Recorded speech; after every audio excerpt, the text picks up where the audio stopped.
E aí, pessoas felizes, tudo bem? Meu nome é Isabelle Bissoli, do blog Claro Só Que Não. Estou aqui porque está começando mais uma Hora Misteriosa. Vamos lá?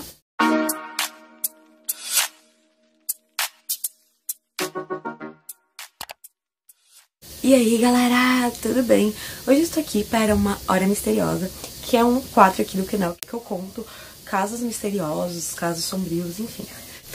Esse caso é bem interessante, porque aos 3 anos, o protagonista desse caso afirmou que o pai tinha machucado a mãe. Logicamente, ninguém acreditou, mas aos 24 anos, ele mesmo descobriu o corpo da mãe enterrado. Então esse caso teve várias reviravoltas, e eu acho que vai ser bem interessante contar aqui pra vocês. Então, vamos focar agora no casal protagonista desse caso, que é o Michael e a Bonnie Han. Eles são casados, eles eram casados, e eles trabalhavam juntos em uma empresa para a construção, materiais, então eles forneciam materiais de construções, pertencente à tia de Michael, que era a Ivy. E ela, em seu depoimento, falou que o casamento deles era sempre muito conturbado, por questão de que eles sempre viviam discutindo. A Bonnie sempre se queixava muito de que ele era abusivo com ela, então ela sempre presenciou muito das brigas. Inclusive, em seu depoimento, ela deu exemplo de uma onde que ela observou os dois discutirem no estacionamento, e quando a Bonnie entrou, ele bateu a mão dela na parede, tipo, prendeu a mão dela assim na parede, e por causa disso as unhas dela se quebraram, e ela tava, tipo, muito chateada no dia, ela ficou muito triste, ela tava bem nervosa. Então, por esses depoimentos, deu pra perceber que o relacionamento deles não ia bem, o relacionamento deles vivia à base de briga, era um relacionamento abusivo, e que todos e à volta percebiam que alguma coisa estava errada, e que a Bonnie estava muito insatisfeita com isso, que a Bonnie estava muito triste, estava muito desesperada também. Bonnie finalmente decidiu deixar o marido, se divorciar, sair fora do relacionamento, porque não estava sendo bom pra ela. Porém, como eu te falei, o marido era muito abusivo e não queria deixar ela ir. Mas ela estava convicta que ela ia embora, que ela não queria mais saber. Ela realmente estava muito insatisfeita com o casamento. Então ela decidiu que ela ia fugir. Para isso, ela contou com a ajuda da Eva e ela começou a abrir uma conta no nome dela, sem o marido saber, em segredo, tudo com a ajuda da tia. Porém, Marco descobriu que ela tinha aberto essa conta no nome dela, e ele ficou muito furioso. A tia que fala sobre isso, né, no depoimento dela, falou que ela ficou, ele ficou muito furioso e fez a Bonnie fechar a conta. A Bonnie foi lá, fechou a conta, porém ela não desistiu do plano dela de fugir.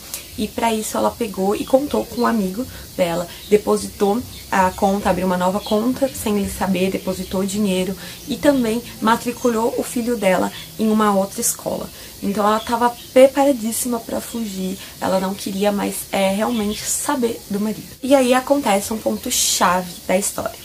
6 de janeiro de 1993, a Bonnie chegou por volta das 7h30 na casa dela, e o combinado ela ia até a casa da Eva e para ajudar no chá de bebê de um amigo dela.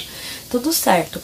Porém, por volta das 8 horas, 8h30, ela ligou pra tia e falou assim que ela tava muito chateada, que infelizmente ela não ia conseguir ajudar, porque ela e o Michael tinham brigado, e que por causa disso ela não conseguiria ir ajudar a tia. E no depoimento da tia, ela falou que ela tava chorando, tava muito triste, muito nervosa. E aí a tia até perguntou se queria que ela ligasse depois, se ela fosse outra hora. E ela falou que não, que amanhã ela conversaria melhor com a tia e que ela teria que resolver as coisas com o Michael. Acontece que esse depois nunca chegou, porque no dia seguinte, dia 7 de janeiro de 1993, a Bonnie não apareceu no trabalho.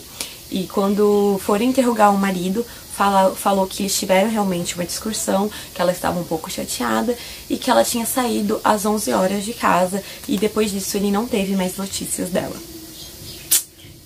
A Bonnie então desapareceu em 1993, parecia que ela simplesmente tinha realmente sumido, fugido e, enfim, deixado tudo pra trás. A polícia começou a investigar e acabou que achou o carro dela em um estacionamento do aeroporto. Nesse carro chamou algumas atenções porque, primeiro, o banco do motorista estava bem deitado, então não condizia com o tamanho da Bonnie, ela não conseguiria dirigir do jeito que aquele banco estava deitado, porque parecia que tinha sido alguém bem maior que ela que estava dirigindo, né? banco está deitado. E outra coisa é que também foi achado o sapato, a marca de um sapato de um homem, uma pegada de um sapato de um homem dentro do carro. A polícia então começou a investigar, porém eles não acharam mais nada que ajudasse na investigação. E essas duas pistas não poderiam prosseguir com a investigação, não dava motivos, sabe? Por mais que eles tivessem achado que o Marco era o principal suspeito, eles não tinham como continuar a investigação por falta de pistas. Eles desconfiaram do Mark por questão de que no dia que ela desapareceu, ele ligou pra mãe, falou assim, olha, fica com o Iron, que era o filho deles, do casal, fica com ele enquanto eu procuro a Bonnie. Foi a única ligação que ele fez naquele dia. Então ele pegou, levou a criança até a casa da avó, e aí voltou, e depois disso não ligou pra polícia, não fez nada. E no dia seguinte, aí sim ele ligou pro empregador dele, né, e falou assim, olha, não vou poder ir porque eu estou doente.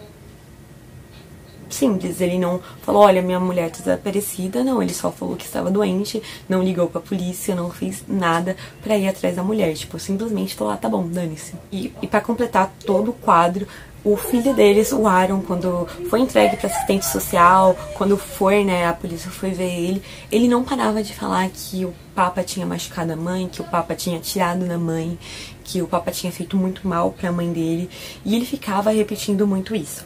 Porém, ele foi desacreditado, nem a assistente social, nem os policiais, nem os próprios avós acreditaram no Aaron. Achava que ele estava inventando ou que ele tinha sofrido alguma lavagem cerebral para estar falando aquilo, porque afinal ele só tinha 3 anos. Ele acabou sendo adotado por uma outra família, os Frasers, mas Aaron sempre ficou com as sequelas desse dia. Ele desenhava a mãe dele sendo baleada no estômago, isso aos 3 anos de idade.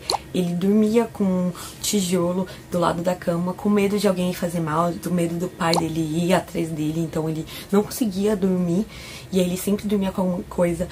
Teve uma vez, aos 6 anos de idade, que ele pegou uma pá, e aí os pais adotivos falaram, tá, o que você vai fazer com isso? Ele, não, eu vou achar a minha mãe, eu sei que ela tá enterrada em algum lugar, eu vou achar a minha mãe. O caso, então, ele foi arquivado e ele é chamado de Cold Cases nos Estados Unidos, porque são casos que não tem mais possibilidade que surjam pistas. Para eles, o caso não tinha mais como seguir realmente adiante, então o caso foi arquivado, tá?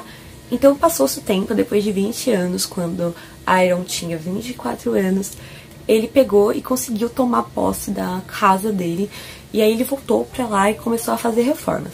Ele começou pela área da piscina. E ao fazer isso, ele partiu um bloco de cimento, encontrou um saco com restos e parecia ossos lá dentro. A primeira coisa que ele viu foi um crânio que inicialmente ele pensou que fosse um coco, mas após vários testes de DNA, percebeu-se que na verdade realmente se tratava de restos mortais e se tratava da Bonnie, a própria mãe dele. Então, ao fazer aquela reforma na casa dele, sem pretensão nenhuma de achar corpo e nem nada, ele acabou achando restos mortais da mãe dele. As autoridades descobriram que, junto com restos mortais da Bonnie, também continha uma bala calibre 22, que era a arma que o Marco possuía. O Marco, ele alugava aquela casa e ele só tinha alguns requisitos para os moradores. Ele falava que eles não podiam ter cães, de jeito nenhum eles podiam ter cães naquela casa. E outra coisa, eles também não poderiam fazer reforma naquela área. Por que será, né, gente? Por quê? Então o Marco, com 52 anos, foi detido. Acontece que o caso foi montado a partir de que Marco tinha descoberto que Bonnie tinha reaberto a conta e que ela realmente iria fugir com o filho dela para outro lugar, para longe dele. Ele ficou furioso, tiveram a discussão e matou a Bonnie.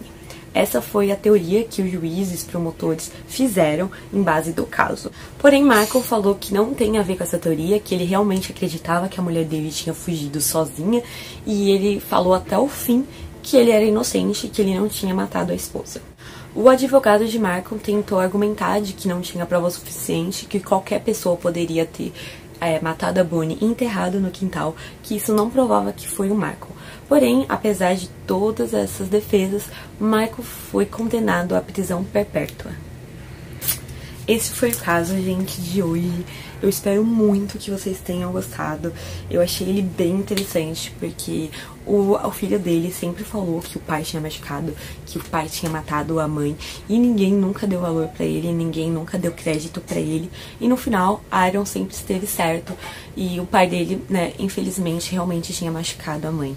Eu achei bem interessante também como o mundo gira, nada fica coberto, sabe? Foi 20 anos depois e a verdade foi descoberta. Então esse foi o caso, eu espero muito que vocês tenham gostado. E se você gostou, comente aqui se vocês querem ver mais, deixe seu like e se inscreva no canal. Beijos e até a próxima.